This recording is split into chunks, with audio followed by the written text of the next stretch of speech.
We are from Mauritius and we are actually very pleased to be part of this competition. So allow me to present to you my team members, Revti, Madia, Alia, and myself, Umeshwari. So we are here today to present on the case of the 3D printing. We're going to proceed as such. First of all, we're going to have an overview of the case. We're going to do an analysis of the business environment. And then we're going to see the impact of the 3D printing on the industry, that is on the Chinese industry. And we are going to come up with some proposed solutions to have a better implementation of this industry to capture more customers. And we are going to end up with a conclusion. So to start, I would like to say that 3D is not just a fancy word, but tomorrow's reality. It is going to help us to capture more market growth and to increase our market share. Let us have an overview of the Chinese market. The Chinese market is a fast-growing industry. Why? Because there are more competitors which are coming in the industry due to the fact that they adopt an imitation strategy. That is, the Chinese, they are copycats. That is, they copy the ideas, they improve on the existing ideas on the market, that is on the foreign market. And as such, there are more entrants in the market which increase the intense rivalry of the competition in the home market. And also, there is a change in manufacturing trend due to the fact that there is low government intervention in the Chinese industry. We consider that it was first a planned economy, which is now using a liberalized approach, and hence there is more foreign direct investment. And the fact that there is low government support and increased foreign direct entrance in the market, this furthermore increased the competitive rivalry in the market. That is, the government support is lower, but there is more foreign direct investment which increases the competition, and this also brings in more competitors in the market, which makes it very intense. So we have tried to match the 3D printing in US and in China, considering the Vernon PLC. So this line is the US and the dark line is for China. Well, I'm going to explain this diagram. In the US, the 3D printing idea was first developed in the US. That is, it was developed here in the introduction stage. It came in the growth, and it has actually arrived at its maturity in the US market. We are not sure whether it is going to decline, but we predict that it is going to decline. Why? Because considering the Chinese market, they have a lower cost of production. So this is why the 3D printing in the US may decline, and there is also a new advent of 4D. That is, they can shift from 3D to 4D. So this is why we consider that this product in the US market, it may decline. Now, considering the product life cycle for China here, at first they were not using the 3D approach. Why? Because it was not developed in China. It was first developed in USA.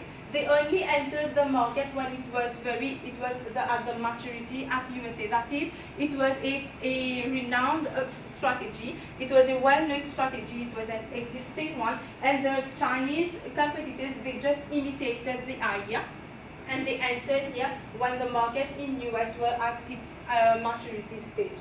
Hence, in the Chinese market, it comes here in the market, that is introduced here, and we are predicting an increase in the growth in the Chinese market, because it is having a highest in adoption rate in China. That is, more firms are using this strategy to implement and to compete with their competitors.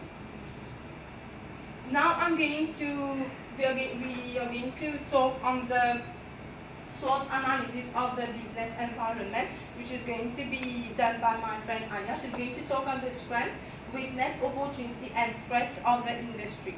Thank you. Thank you, Laksha. In order to look at the advantages and limitations of the 3D printing, we have conducted a business environment for the Chinese market.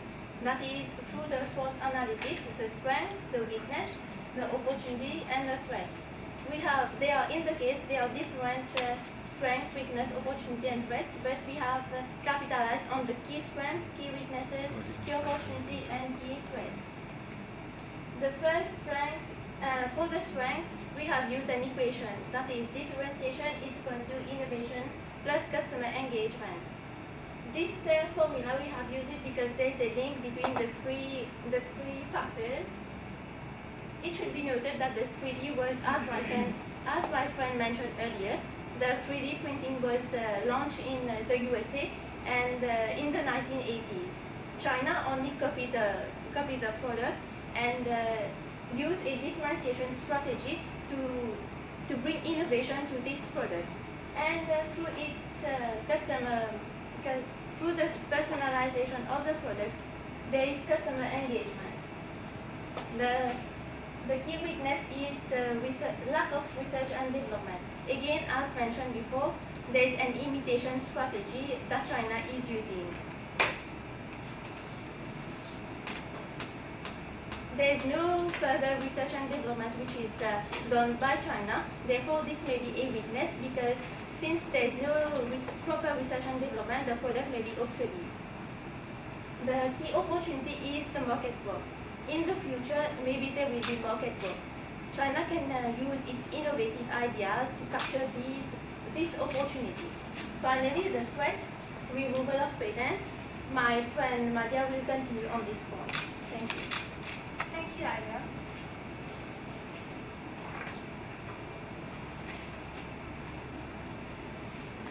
Well, as it was seen in the case study in Exhibit 4, most patents will be expired by 2016. Patents are an important part of the manufacturing industry because it gives power to companies which develop the technology.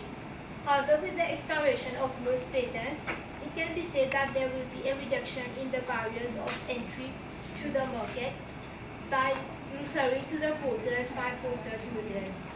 This will lead to an increase in the number of new entrants who wish to enter the industry. Moreover, it is a growing industry and which has a very promising future. Hence, this will lead to more competitors willing to enter the industry. This will, of course, lead to increased competition in the industry, and this will have an impact on the widespread adoption of this technology by many firms around China. Moreover, this will stimulate innovation as it is a well-known fact that competition increases innovation. I'm now going to talk about 3D printing and its impact on the manufacturing industry. The first impact is that it is redefining market boundaries and it is also changing the rules of competition. Let me explain that in detail. It is redefining market boundaries in the sense that supply chain are moving from a supply chain which has a high transportation cost, many activities, and a long delivery time to the market to a supply chain which is faster, which has a lower cost, and which is nearer to the market. Hence, this explains why the 3D printing technology is creating jobs in the manufacturing industry, as you can see from the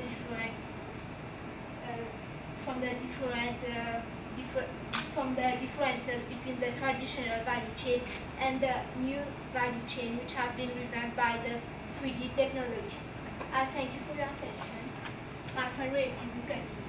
Thank you, Maria. Well, let's have a look at the existing, the typical supply chain network. Well, as you saw in Exhibit 7, there is a supply chain that have already been designed, but yet it was quite complex for us to understand. Therefore, to better know how it really works, we prefer to redesign it in our own way, which has been well explained in the case itself, where it's written typical supply chain network. Here, as we can see, all the parts are interlinked. That is, we must wait for the suppliers to get the raw materials. We must get the raw materials, then only start the productions. That is why we say that it is interlinked. And as it is interlinked, we can say that there is less control. There will be less control over the operations. It will be difficult to control each part, and if one part of it that is, if there is an error in one part, this will impact on the other part. For example, if the raw material is on a good in quality, this will impact on the final product, as you all know. Therefore, here we say that the typical supply chain network is quite complex. For us, we do not consider it as effective enough. As we saw in Exhibit 8, there is another comparison made between the existing typical supply chains and the 3D supply chains proposed there in the diagram. That also, we prefer to redesign it. We prefer to use a just-in-time strategy, which for us, we think that it is most appropriate for the 3D to proceed ahead in the operations. Here it is. What we say here is that all the suppliers, we must combat all the raw materials in one pot. Raw materials can't just be just the raw materials such as we can also be the labor, the time.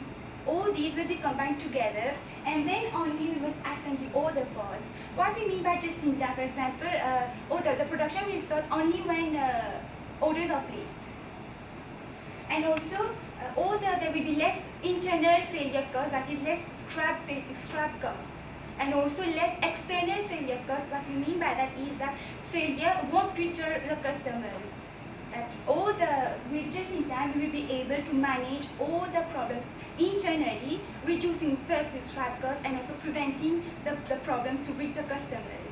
That is why for us, we think that the just-in-time strategy will be most appropriate because it will help the industry, any firm in the industry, to better capitalize on the better quality, make a best use of the raw materials. As you saw here, the raw materials are the spare parts.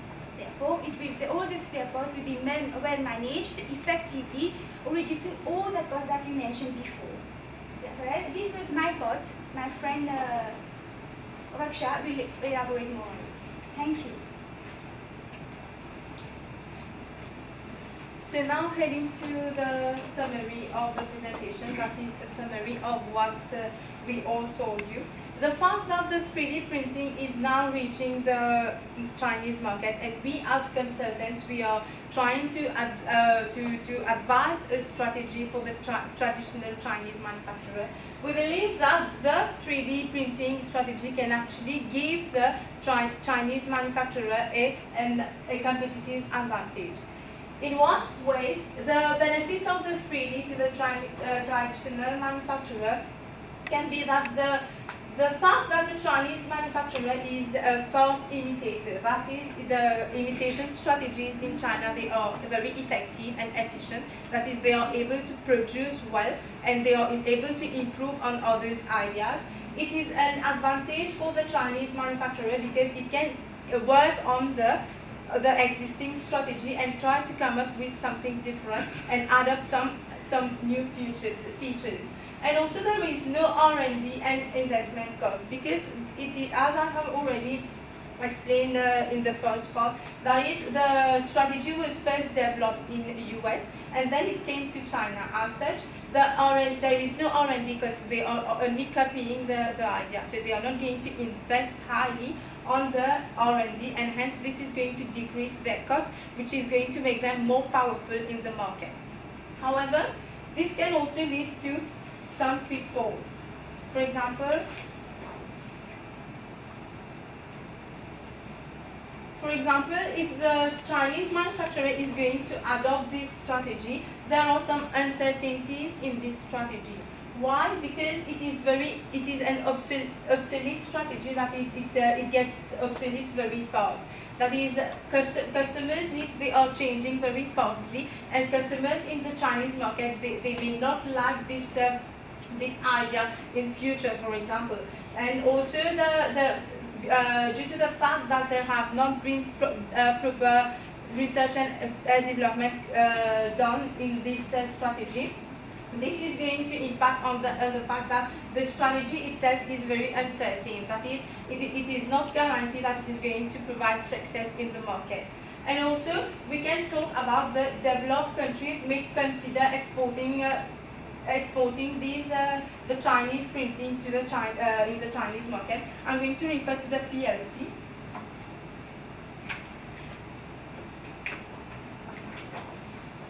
example here, if at this point the US decide to export back to the Chinese market, it is going to extend their product life cycle. That is, there is going to be an extension strategy. This is going to capture more market. In the case it is not mentioned that US is exporting to the Chinese market, that is, the Chinese, they are adopting a different strategy. But if the US competitors they decide to export to the Chinese market, this can flop the Chinese market and it can increase the competition rate. That is, it is going to make the Chinese market come into a maturity stage later, and this is going to be a pitfall of the strategy for the Chinese manufacturer. So, considering all these points, we are going to conclude on the presentation. And to conclude, I'm going to say that 3D is a good strategy. Why? Because it is in line with global trends. It also helps to prevent an organization to lag behind. As well, it eventually leads to sustainable business operations, and it aims at serving customers on a long-term basis. So we have now reached at the end of our presentation. We thank you for your attention. Thank you very much. Thank you. Thank you, team from University of Mauritius. Thank you. Do the judges have any questions? We have 15 minutes for a 15 Q&A minutes. session. Yes, I have some questions. The first one is around the supply chain and just-in-time manufacturing. Good point. Where do you see that manufacturing happening? Where do you see your just-in-time production of the final product?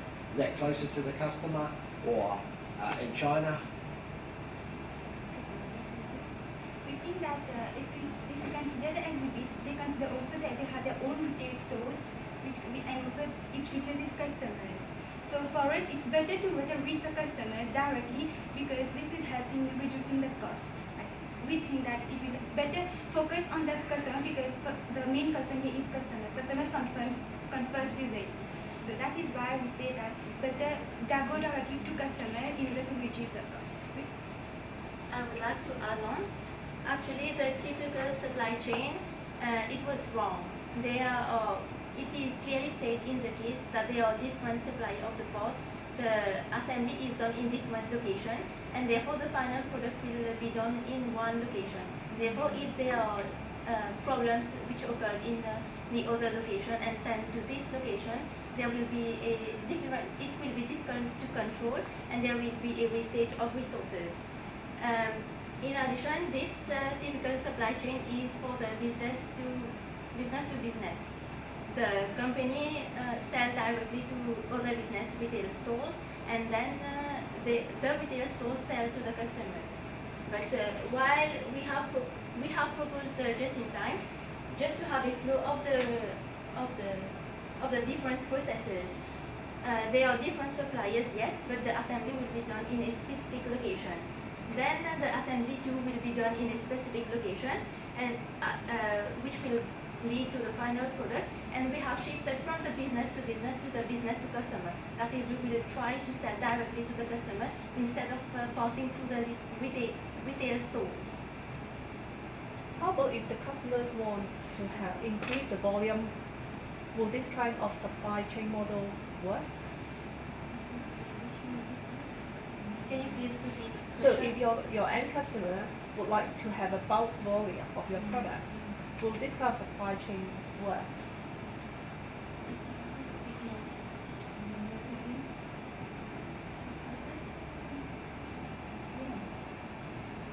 So in other way, will this kind of supply chain only work for very small volume? And once if it is just in time, means that any time and order place, if you have your suppliers, you can order more. If you have good relationship with your suppliers, means if you want to increase the volume, you order more raw materials, then we increase the volume, increase the production capacity. Mm-hmm. Okay. That is why we say that the just-in-time is most appropriate because any time if you want to reduce the volume, we just order less. If you want to increase, we order more. On another side of the question, I'm switching to the R&D effort. You earlier you talk about the Chinese trend is going from 3D to 4D. Would that imply anything on your the future for China or the way you view the industry, in manufacturing industry will act or react to that? Yes, of 3D to 4D. Yes, because of course here the Chinese competitors, they are only entering the market at this point. That is, there is a potential for them to. They are only at the.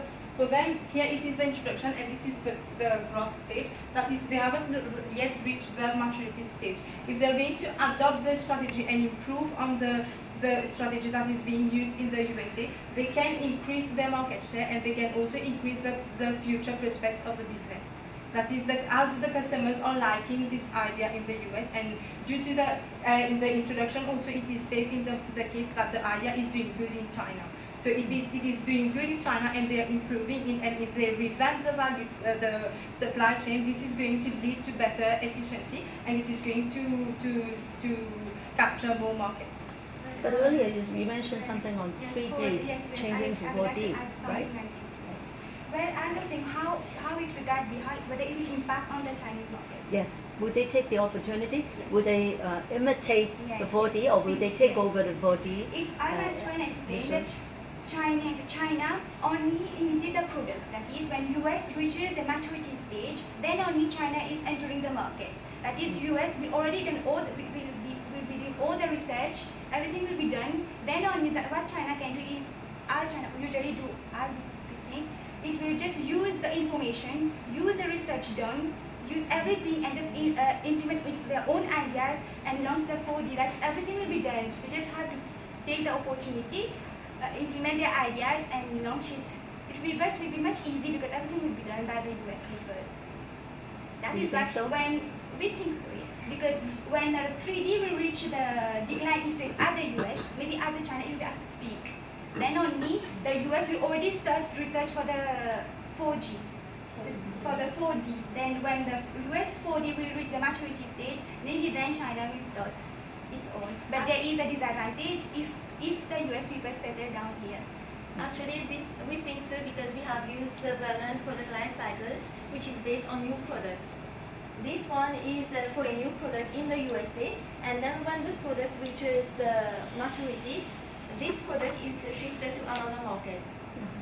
And we have based this assumption on the Vernon product life cycle, not only basic product life cycle.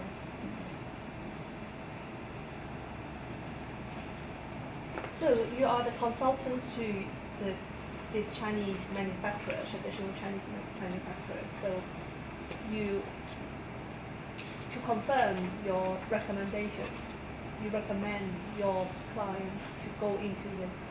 We recommend. Right.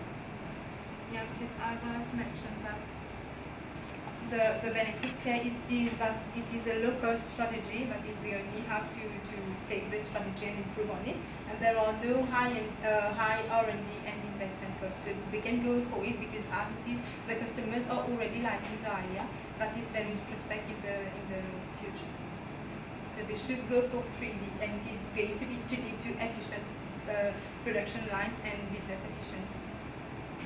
Well, I want to add that customer tastes are changing and they are preferring personalized products, and this supply chain will enable the firms to have personalized products for their customers, which will increase customer satisfaction, and also it will help to engage the customer in the production process, as it was mentioned in the case that customers can provide their input in the production process, so it will be a winning strategy for any company.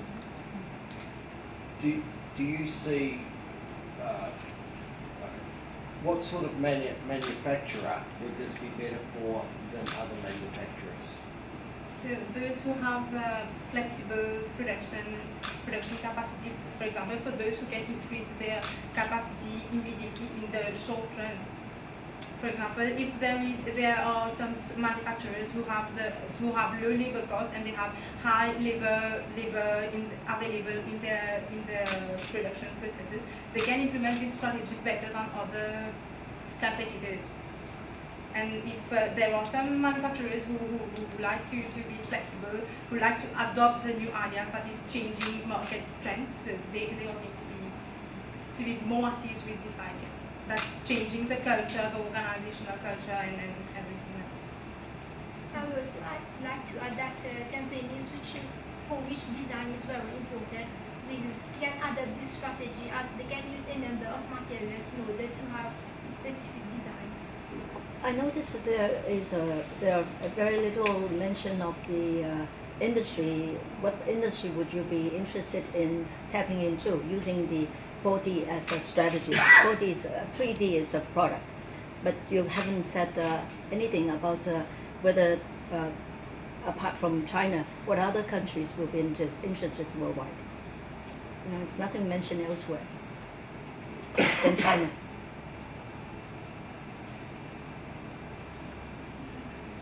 Your competitors could be in China, could be in the US, could be somebody else. It can be anywhere.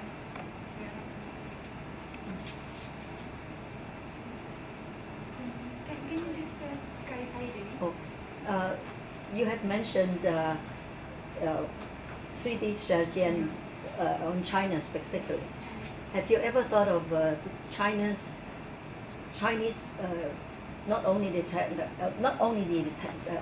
3D technology, but they use the applied research method to apply to different industries, like the airspace or like the jewelry, like those kind of industries. There's nothing mentioned on the slide or by word that this 3D printing technology is good for some particular industries. Do you think there is any? Because you're talking about manufacturing in general, supply chain in general. Yes, You haven't there talked are about some- anything specific. There are some industries that will benefit particularly from this technology, as I have said previously, those who have a special emphasis on design especially, so that they can create designs which are very appealing. For example, it was mentioned in the case of the mobile industries and maybe electronic devices, this will reduce the cost and will also improve on the design of the product and will help them to achieve a differentiation advantage. Meaning that each industry can capitalize on this on their own. It depends on what actually is their product. And as we know that China is one of the top in the world actually on moving ahead in terms of technology.